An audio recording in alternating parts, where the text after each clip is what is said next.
दोस्तों, आप सबका भारत की भाषा विद संदीप भटनागर में बहुत बहुत स्वागत है।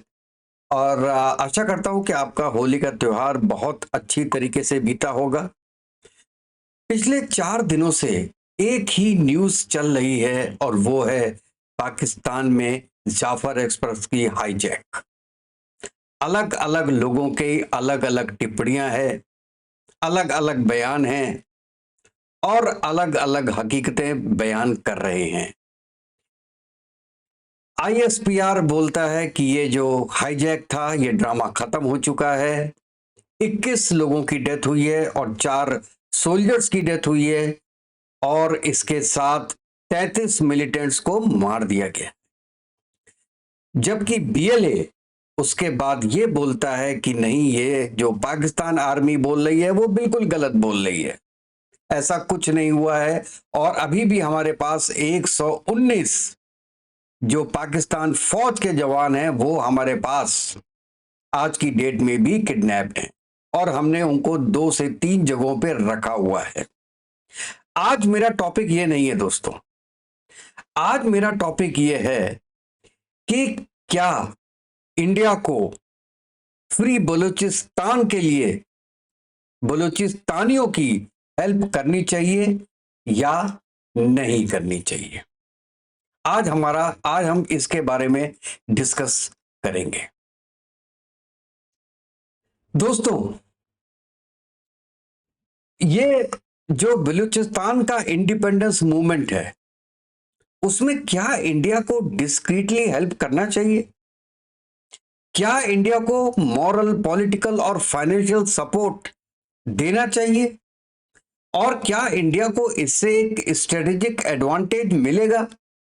चलिए, आज 10 पॉइंट्स में मैं ये आपको समझाता हूं कि इंडिया को ऐसा क्यों करना चाहिए। पहला पॉइंट, बलूचिस्तान कभी भी पाकिस्तान का पार्ट था ही नहीं ऑफिशियली। 15 अगस्त 47 में बलूचिस्तान ने इंडिपेंडेंस घोषित किया था, ये तो सबको पता है। लेकिन मोहम्मद अली जिन्ना ने 27 मार्च 1948 को बलूचिस्तान को जबरदस्ती पाकिस्तान के साथ मर्ज करवा लिया। बलूचिस्तान के ये लोग अब इसी बात को लेके अपनी इंडिपेंडेंस के लिए लड़ रहे हैं। तो अगर इंडिया ने बलूचिस्तान को फ्रीडम फाइटर्स को सपोर्ट किया तो ये पाकिस्तान के लिए बड़ी स्ट्रेटेजिक डिफीट होगी दोस्तों। तो पहला पॉइंट यह है मेरा कि जब बलूचिस्तान बेसिकली और बलूचिस्तान के रहने वाले पाकिस्तान को अपना हिस्सा मानते ही नहीं है तो उनकी सपोर्ट करने में इंडिया को क्या प्रॉब्लम है? ये मेरा पॉइंट नंबर 1 था। पॉइंट नंबर 2, देखिए दोस्तों, पाकिस्तान की फौज ये किराए के टट्टू हैं। यूएसएसआर पहले कितनी कंट्रीज से मिलके बना था, अब केवल रशिया रह गया पाकिस्तान के रीजन से। यूएस ने, मतलब बिग पावर्स ने पाकिस्तान का यूज किया यूएसएसआर को तोड़ने के लिए। तो क्या कल ये जो बड़ी शक्तियां हैं और जब इंडिया 20 साल के बाद उस स्टेटस पे पहुंच जाएगा तो क्या उसको तोड़ने के लिए पाकिस्तान का दोबारा यूज कर सकती हैं?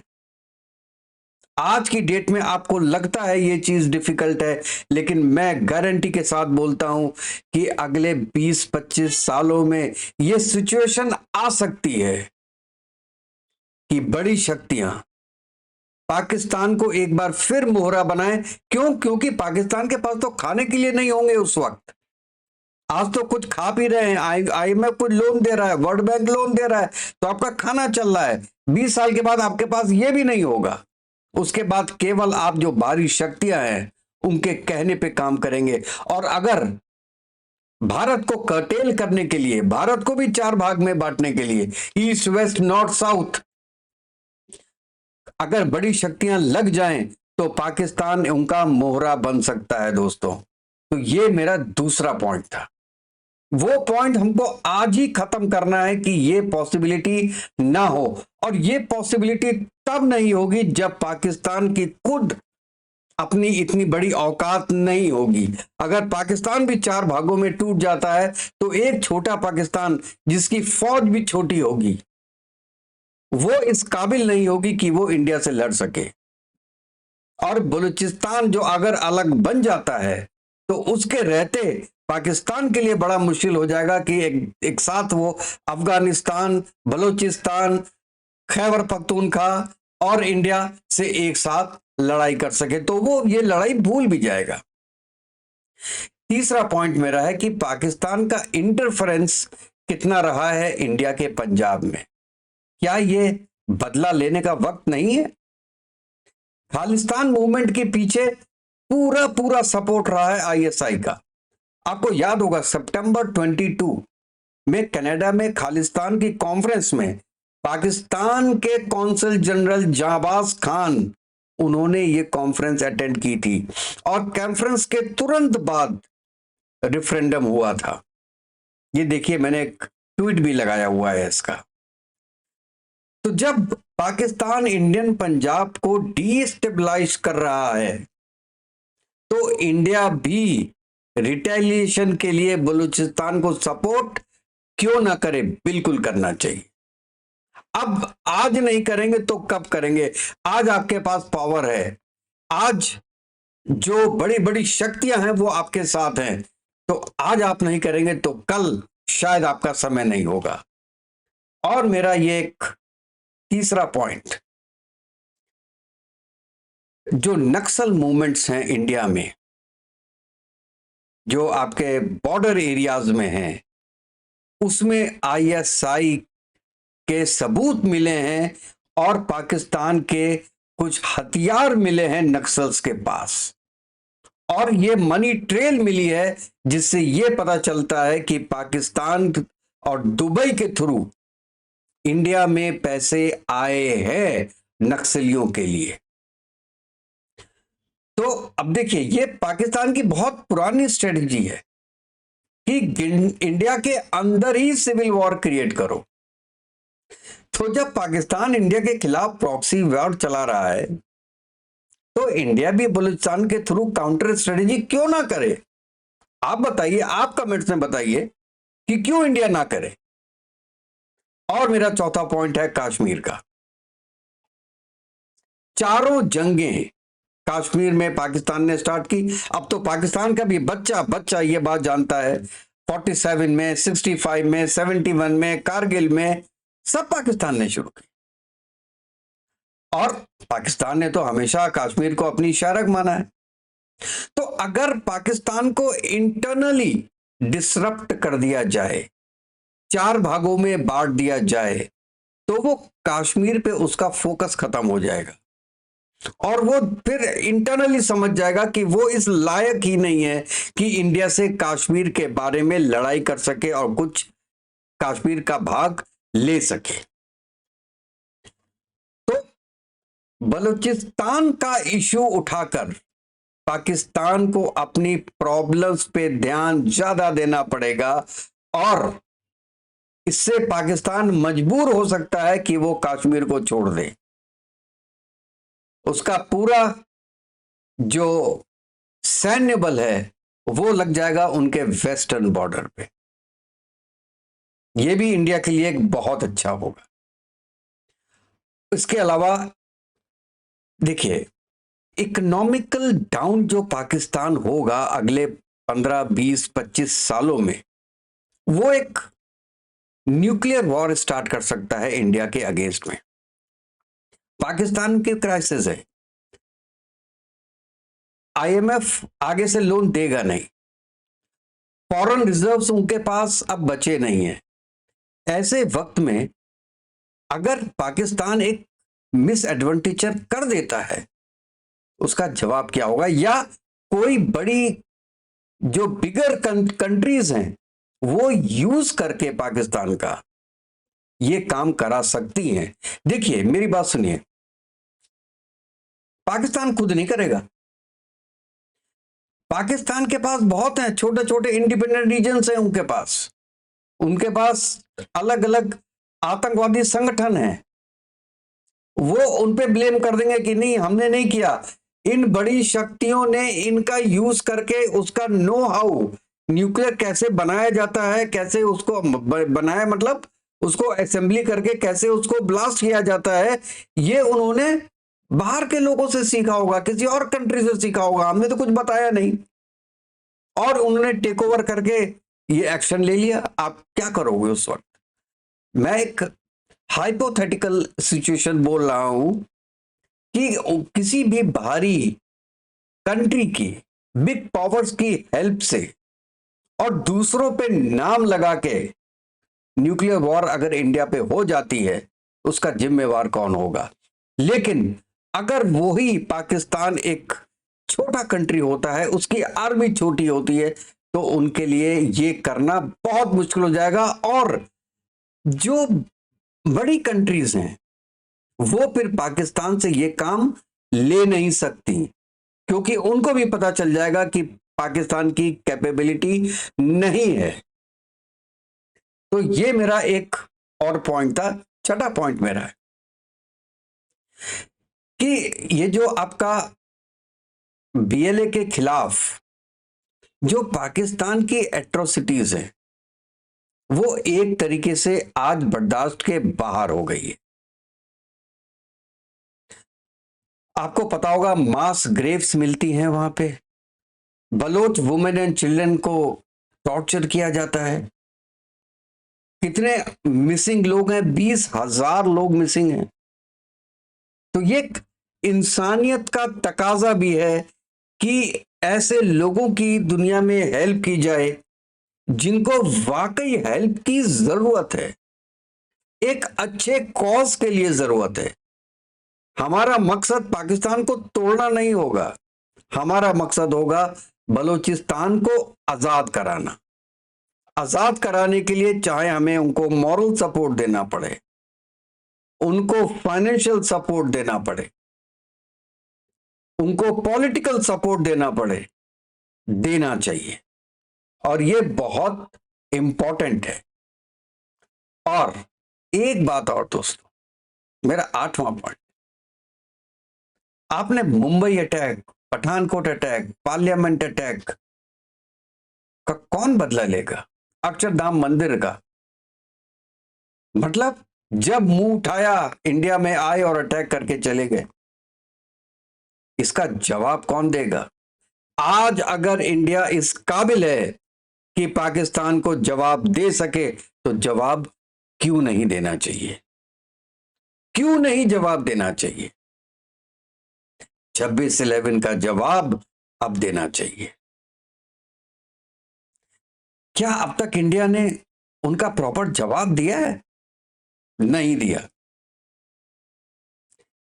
बलूचिस्तान का सपोर्ट करके इंडिया इनडायरेक्टली पाकिस्तान को उनकी औकात दिखाएगा कि ये तुम्हारी औकात है, तुम्हारे खुद के लोग तुम्हारे साथ नहीं हैं, तुम भी मुसलमान वो भी मुसलमान, तुम दोनों साथ में नहीं हो, तुम किसी के नहीं हुए, तुम जब हिंदुओं के नहीं हुए, जब 1947 में अलग हुए थे, आपने पूरा अलग कंट्री इसलिए बनाया था कि हिंदू और मुसलमान एक नहीं रह सकते, और अब पाकिस्तान में मुसलमान एक नहीं रह सकता। तो ये एक डाउनफॉल होगा पाकिस्तान के लिए।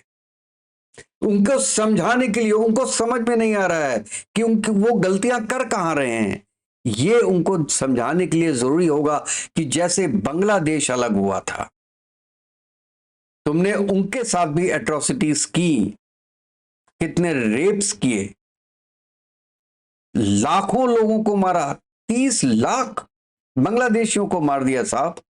अरे तुमने तो 10,000 पैलेस्टीनियंस को नहीं छोड़ा, तुम बांग्लादेशियों को क्यों छोड़ोगे? उनको तुमने मार दिया, पूरी एट्रोसिटीज की तुमने बांग्लादेश में, इसलिए वो भी तो मुसलमान थे ना। तो तुम्हारी 2 नेशन थ्योरी तो वहीं खत्म हो गई जब बांग्लादेश टूटा था पाकिस्तान से, और अब दोबारा टूटेगी जब इंडिया के सपोर्ट से बलूचिस्तान बनेगा।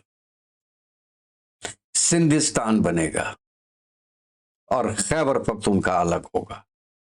तब पाकिस्तान को असली औकात पता चलेगी अपनी कि तुम कहां हो। और एक मेरा 9th पॉइंट, छोटा पाकिस्तान इंडिया के लिए अच्छा है क्योंकि उतना थ्रेट नहीं होगा उसका, और अगर वो प्रॉस्पर भी करे, छोटा पाकिस्तान जैसे पंजाब बन गया, पंजाब अगर प्रॉस्पर भी करेगा that will be very good for India, क्योंकि फिर इंडिया और पाकिस्तान के पंजाब में के आपस के संबंध और अच्छे होंगे। और अच्छे मतलब अभी तो बहुत खराब है, लेकिन तब अच्छे हो सकते हैं। ये मैं इसलिए कह रहा हूं कि उस वक्त क्या होगा कि पाकिस्तान कश्मीर को भूल चुका होगा, बलूचिस्तान को भूल चुका होगा, खैबर पख्तूनख्वा को भूल चुका होगा, सिंध को भूल चुका होगा, और उसको अपनी एग्जिस्टेंस केवल पंजाब में दिखाई दे रही होगी। तब वो मौका आएगा कि जब पाकिस्तान चाहेगा कि इंडिया से दोस्ती करें, ट्रेड करें, तब एक अच्छे नेबर की तरह उसको रहना आएगा। और this will be good for both the countries, India and Bangladesh. दोस्तों, बलूचिस्तान में बहुत नेचुरल रिसोर्सेज भी हैं, जैसे गैसेस हैं, मिनरल्स हैं, उन पे पाकिस्तान का कंट्रोल है आज। लेकिन अगर बलूचिस्तान अलग होता है तो इसका कंट्रोल बलूचिस्तान पे होगा, and that will be very good for India. और मेरा नेक्स्ट पॉइंट है कि चार बाहर पोर्ट अगर बलूचिस्तान के कंट्रोल में होता है तो that will be very very good for India. और इसके लिए क्या होगा कि इनका CPEC will be closed. CPEC का कोई मतलब ही नहीं रह जाएगा जब तुम पाकिस्तान से निकल ही नहीं सकते हो। और फिर सीपैक का रूट ये हो सकता है अफगानिस्तान के थ्रू हो जाए, ये बात मैं मान सकता हूं, लेकिन पाकिस्तान के थ्रू इसका जो, और उसको बहुत नुकसान होगा चाइना को भी और पाकिस्तान को भी, जो कि आज की जितनी बिग पावर्स हैं वो चाहती हैं कि नुकसान हो और सीपैक ना बने। तो मैं तो कहता हूं कि इसके लिए पूरे वर्ल्ड को, जो बिग पावर्स हैं उनको आज इंडिया का साथ देना चाहिए, और बलोच लोगों का साथ देना चाहिए, महरंग बलोच का साथ देना चाहिए, और एक फ्री बलूचिस्तान बनाना चाहिए। और लास्ट में एक बात बोलता हूं दोस्तों, strike the iron when it is hot. अभी ये वक्त है जब बलोचों के मन में पाकिस्तानियों के लिए या पाकिस्तान आर्मी के लिए एक नफरत है। उस नफरत का आज आपको फायदा उठाना है। जैसे पाकिस्तान ने 1947 से कश्मीर में कुछ भटके हुए लोगों की नफरत का फायदा उठाया, लेकिन आज बलूचिस्तान का हर नागरिक, हर बंदा, हर बंदी पाकिस्तान से नफरत करती है, एक एक। तभी तो इतना बड़ा हादसा हो गया, हाईजैक हो गया साहब, पब्लिक उनके साथ है तभी तो वो भागे, ऐसा थोड़ी ना होता है। और तो मैं कह रहा था strike the iron when it is hot. आज के दिन में दुनिया आपके साथ है, बलूचिस्तान के लोग आपके साथ हैं, इवन मैं तो कहता हूं पीओजेके के लोग आपके साथ हैं। पीओजेके को आप अलग कंट्री बनवाओ, इंडिया में मत मिलाना भाई साहब, अलग कंट्री बना लो। तो मेरा बॉटम लाइन यह है कि इंडिया को डिस्क्रीटली बलूचिस्तान की फ्रीडम मूवमेंट जो है उसको सपोर्ट करना चाहिए, वो चाहे मॉरल हो, पॉलिटिकल हो या फाइनेंशियल सपोर्ट हो। और इसके अलावा मैं बोल नहीं पाऊंगा, लेकिन अगर कोई और सपोर्ट भी देना चाहे, हमारे अजीत डोवल साहब या हमारे प्राइम मिनिस्टर नरेंद्र मोदी साहब, तो मैं उसको वेलकम करूंगा। और अगर by the chance open support भी करनी हो तो मेरी निगाह में करना चाहिए, और अगर डिस्क्रीटली करना चाहिए तो शायद मुझे लगता है डिस्क्रीटली तो करते भी होंगे, मुझे नहीं पता, मैं कोई पॉलिटिशियन नहीं हूं, ना ही मैं कोई जर्नलिस्ट हूं। मैं एक आम आदमी हूं। मैं तो कहता हूं आम से ज्यादा आम आदमी हूं। तो मेरे पास ये इंफॉर्मेशन नहीं है। लेकिन अगर इंडिया की गवर्नमेंट सपोर्ट कर रही है बलूचिस्तान के लोगों को एक फ्री बलूचिस्तान के लिए, तो मैं अपनी तरफ से इंडियन गवर्नमेंट को सैल्यूट करता हूं। तो दोस्तों, कल फिर एक नए वीडियो में मिलते हैं। तब तक के लिए जय हिंद, जय भारत, वंदे मातरम। खुश रहिए, स्वस्थ रहिए।